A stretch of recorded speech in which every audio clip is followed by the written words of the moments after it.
Welcome to the Fear and Greed Business Interview. I'm Sean Aylmer. Some of my favourite interviews are the ones where I know very little about the subject because I'm guaranteed to learn something. I'm afraid that today fits into that category. Well, I'm not afraid. I'm looking forward to it. Helium is often listed alongside lithium and cobalt as an energy transition commodity. One of the commodities we'll be hearing a lot more about as we shift to greener energy sources and broader electrification. Trent Spry is the Managing Director and CEO of ASX-listed Blue Star Helium. Trent, welcome to Fear and Greed. Thank you, Sean. Thank you very much.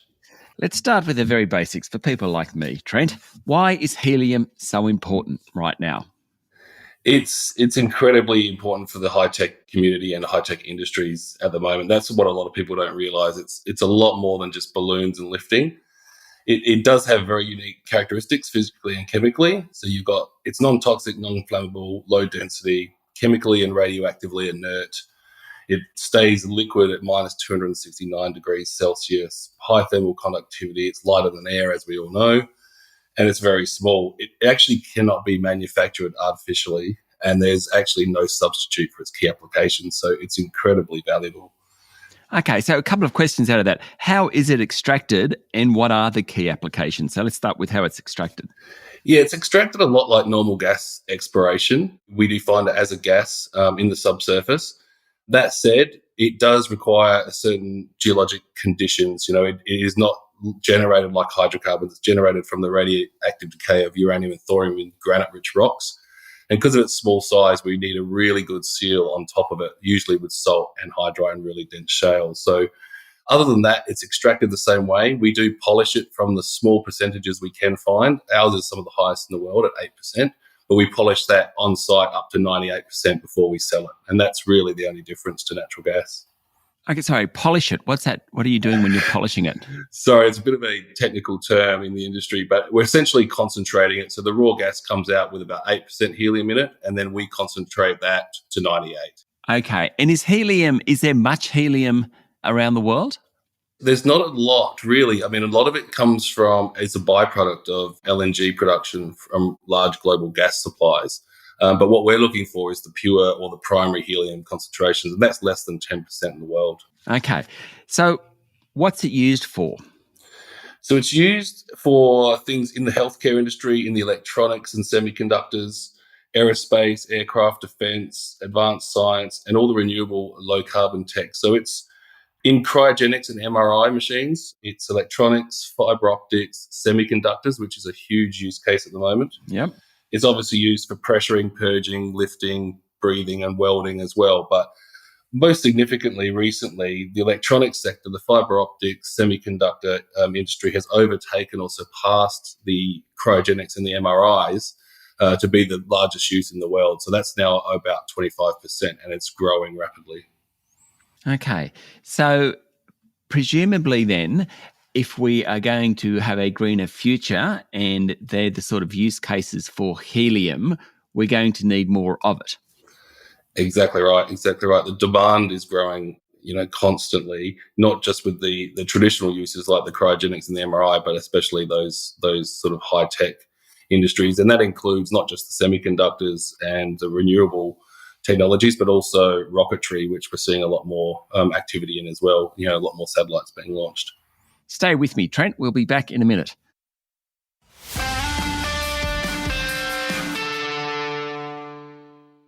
I'm speaking to Trent Spry, Managing Director and CEO of Blue Star Helium.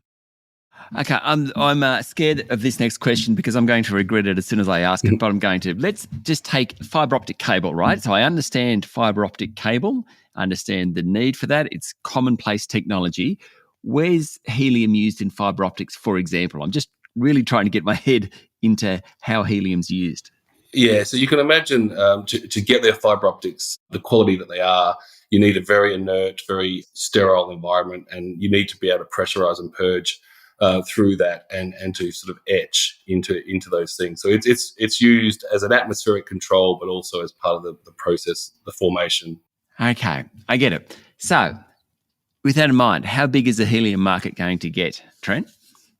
It's forecast to continue to grow at about 2 to 6%, and they're sort of saying in 2025 it's going to be about 8 billion globally. Right. Sorry, what's the measurement? $8 billion $8 billion, sorry, yes. Yeah, okay. Where's Australia fit into this then? Well, Australia is interesting. It did have, or it does have, a BOC sort of Linde plant in Darwin, which used to produce about sort of 3% of the helium in the world. But that's come to an end now with the raw gas from Undang Bayou, essentially that production being over. So that plant is not utilised at this stage. So there would be some opportunities to bring some helium from Australia up to that plant. And I'm sure there's a few people looking at that. Okay. And then Blue Star, where does that sit into the Australian environment? But also you've recently done a deal with US midstream provider IACX Energy. How's that fit in as well? So tell me about your company. Yeah, so Blue Star is actually, it's ASX listed. We were one of the first helium companies on the ASX. All of our assets actually are in the US. So we're an Australian company, but we explore there. And the reason for that was we hunted the geology we needed for the high margin plays. We wanted gas without any hydrocarbons, and we wanted some of the highest concentrations in the world. And we found that geology in the US. It was also my old stomping ground from previous companies as well. So that's why we are there in the US. And we have found an area in Los Animas County, which is in southeast Colorado on the border of New Mexico, with some of the highest concentrations in the world. There's an analog field that we have leases around, which was producing in the 20s and 30s. It was then shut down and acquired strategically by the US government. That had 8.8% helium, and that's one of the highest concentrations you'll see. So since then, we went out, very strategically leased a huge amount of acreage there, 300,000 gross acres. We've had multiple discoveries in our 2021-22 campaign. We're bringing two of those into production soon. So Voyager is the first one that you just mentioned, where we've signed a deal with IACX. And the benefit of that is IACX is very experienced. They will actually construct, own and operate the plant for us. So there's no capex associated with fabrication of that plant for us. We simply pay them a monthly fee to enrich our helium gas, which we're hoping will be 8%, up to about 98% for sale. Okay, so IACX is doing the enrichment part of it. So you're doing the extraction, they're doing the enrichment, and then you're selling it. Who are the buyers? I mean, so I get the uses of it. Who are the buyers of helium?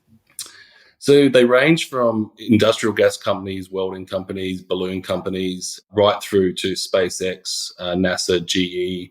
You have the mid-tier or the mid-stream companies like Air Liquide, Linde that would like to buy and then resell as well. The market is changing, and we are seeing a lot more direct offtakes, to say GE or NASA or SpaceX or some traditional sort of lifting companies. Okay, Trent. So I'm giving you a Dorothy Dixie here, and I'm just reminding listeners we are not an investment podcast. So certainly before making any investment decisions, seek personal advice, seek personal financial advice. Having said that, Trent, what is it about Blue Star Helium that makes you so confident? You're the CEO of the company, obviously. What is it about the strategy? Where are we going with Blue Star? Well, like I said, we strategically leased very early on before there was any activity here. We acquired 300,000 gross acres, which is a huge portfolio. We then went around and in 2021, 22, and had a very successful exploration program. Voyager was the first one, and that's the one that we're going to bring into production later this year. But we also had discoveries over our Galactica and Pegasus projects, which we'll be bringing onto production in 2024. So it's significantly de-risked. We've got 3 fields that will be coming into production, but we also have a very large exploration portfolio that we're refining this year and that we will get on and drill again next year. And we've proven that we can explore and find these, and by the end of the year, we'll have proven that we can bring them onto production and sales as well. Okay, so revenue will start this financial year? It'll start this financial year and it'll ramp up from there.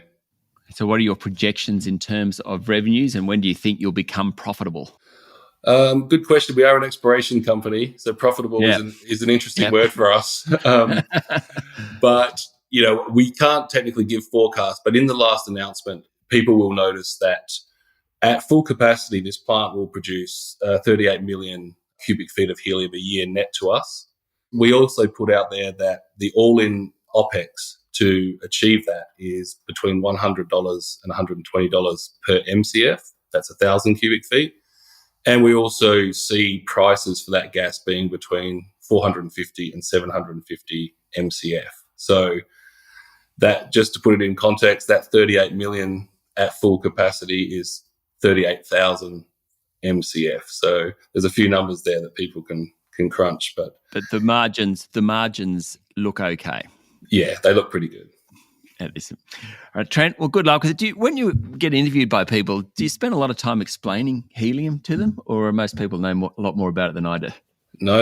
It's always the starting point. It's either squeaky voices or balloons. Fair enough.